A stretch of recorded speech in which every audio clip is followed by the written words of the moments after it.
Makakaharap ulit ng Gilas Pilipinas ang Guam. Bukas na nga ang kanilang second game. Balak ng Gilas Pilipinas is sweep ang kanilang series habang napaka-importante naman ng game para sa Guam bukas. Matalo sila dito parang laglag na sila. Gilas Pilipinas balak i-sweep ang Guam sa kanilang opening window sa FIBA World Cup Asian Qualifiers. Full house crowd ang nag-aabang sa Blue Eagles Gym bukas ng 7:30 PM. As Gilas Pilipinas gusto ngang tapusin itong first window sa isa na namang convincing victory. Last game nga tinambakan ng Gilas Pilipinas ang Guam ng 41 big points, 87-46. Sa next game, gusto ni Coach Tim na makita ang ganong klaseng dominance ng Gilas or mas better pa doon.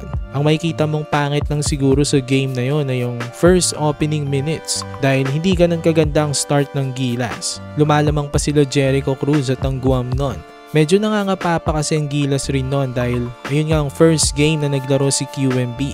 So that's why maganda nga na naglaro na agad itong si QMB dito pa lang sa unang window ng qualifiers para medyo magamay na siya sa sistema ni Coach Tim. Mahirap kasi kung sa New Zealand at Australia pa mangangapa ang Gilas. Hindi basta-bastang teams ang mga yon. Bukod sa slow start ng Gilas sa Game 1, wala naman na tayong nakitang concerning. Maganda nga ang ipinakita nilang performance ng second half as nalimitahan lamang nila ang Guam sa 17 points. Sa next game, inaasahan na mas better pa ang ipapakita ng Gilas at posibleng blowout game na naman ito kung hindi makakapalag ang Guam.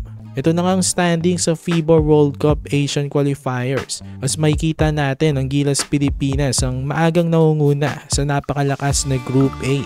Bukas target ng Gilas ang kanilang second win habang ang Guam delikado sila kung matalo na naman sila bukas. Halos do or die na nga sa kanilang game bukas dahil after nun Australia at New Zealand na ang kanilang makakalaban. So good luck sa Gilas, sana manatili tayong undefeated. For more Gilas content, like nyo na ang ating video at mag-subscribe na rin sa JB Buckets.